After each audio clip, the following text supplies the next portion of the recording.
अस्सलाम वालेकुम व्यूअर्स, कैसे हैं आप? उम्मीद है कि आप खैरियत से होंगे। आज के लेक्चर का टॉपिक है कोरिलेटिव कंजंक्शन। इस लेक्चर में हम कोरिलेटिव कंजंक्शंस क्या होते हैं, इनके फंक्शंस क्या हैं बोलने में और लिखने में, वो तफसीलन डिस्कस कर लेते हैं। कोरिलेटिव कंजंक्शंस देखें।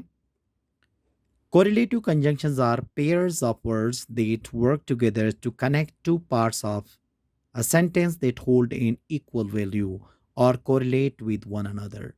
कोरिलेटिव कंजंक्शंस जो होते हैं वो पेयर में होते हैं, वर्ड्स होते हैं जो पेयर में, इनका काम ऐसा होता है कि सेंटेंस के दो जो हिस्से होते हैं इन दोनों को आपस में मिलाते हैं, उनको कोरिलेट करते हैं एक दूसरे से। ठीक है, ये हमारे रोज़मर्रा ज़िंदगी में ज़्यादा इस्तेमाल होते हैं। तो आइए कुछ इंपॉर्टेंट कोरिलेटिव कंजंक्शंस और उनके यूसेजेस के बारे में पढ़ लेते हैं। पहला है आल दो यट। आल दो यट का इस्तेमाल होता है अगरचे लेकिन फिर भी कहने के लिए। मतलब एक ही बंदे के खुसूसियात हमने बयान करने होते हैं और वो खुसूसियात क्या होंगे, एक दूसरे के उलट होंगे। जैसे कि आल दो he is rich yet he is माइजर। अगरचे वो अमीर है लेकिन फिर भी वो कंजूस है। अगरचे वो अमीर है लेकिन फिर भी वो कंजूस है। देखें ना, यहाँ पे दो सिफात हैं, अमीर होना और कंजूस होना, लेकिन ये एक दूसरे के क्या हैं, उलट हैं। Although he is poor, yet he is honest.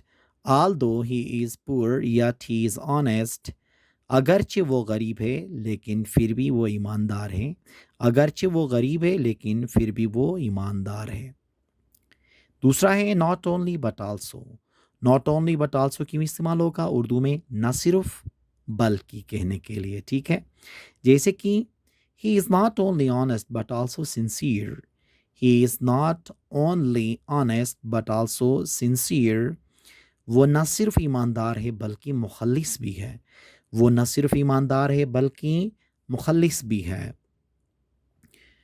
She not only speaks French but also has a deep understanding of its culture. She not only speaks French but also has a deep understanding of its culture. वो न सिर्फ फ्रांसीसी ज़बान रवानी से बोलती है बल्कि इसकी सकाफ़त की गहरी समझ भी है। ठीक है, अब ये नॉट ओनली बट आल्सो भी क्या होगा, दो चीज़ों के लिए इस्तेमाल होगा। देखें, पेयर में है, ये इस्तेमाल होगा न सिर्फ बल्कि कहने के लिए।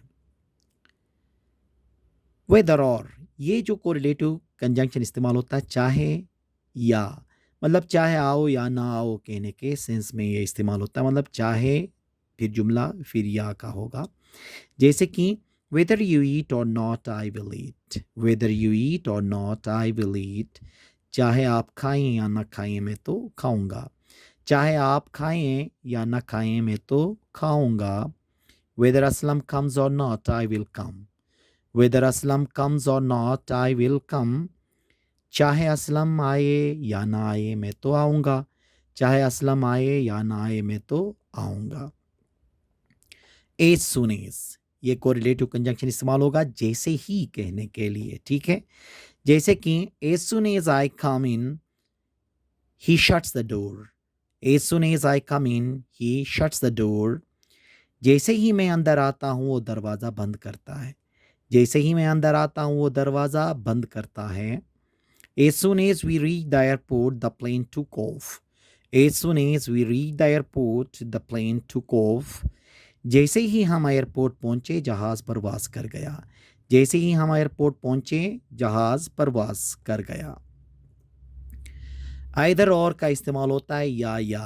ठीक है, अब देखें जुमले। Either you tell a lie or your brother.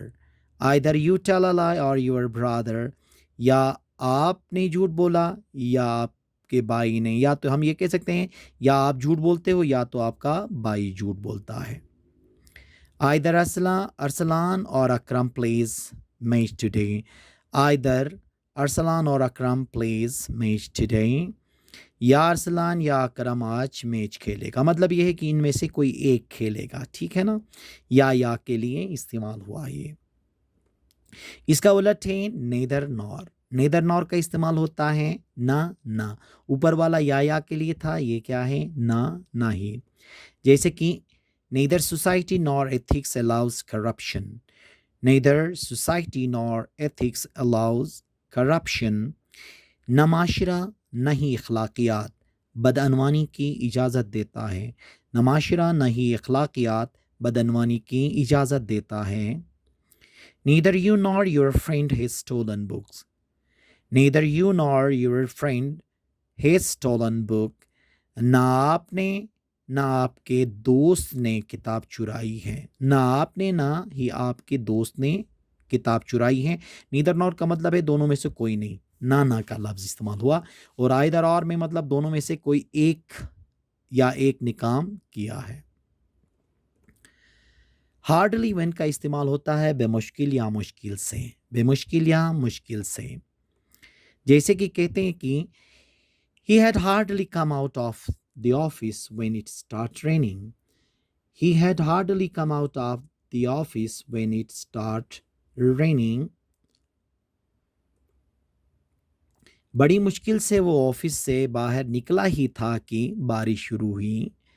बड़ी मुश्किल से वो ऑफिस से बाहर निकला ही था कि बारिश शुरू हो गई। I had hardly opened the book when the light failed. I had hardly opened the book when the light failed. अभी मुश्किल से मैंने किताब खोली ही थी कि लाइट चली गई। अभी मुश्किल से मैंने किताब खोली ही थी कि लाइट चली गई। तो हार्डली व्हेन का इस्तेमाल होता है। देखें हार्डली जब भी आएगा आगे जुमले में व्हेन का इस्तेमाल करना है बेमुश्किल से कहने के लिए। सो दैट का इस्तेमाल होता है ताकि। सो दैट का मतलब है ताकि। अब देखें he burns midnight oil so that he may become a great man. He burns midnight oil so that he may become a great man. वो दिन रात मेहनत करता है ताकि बड़ा आदमी बन सके।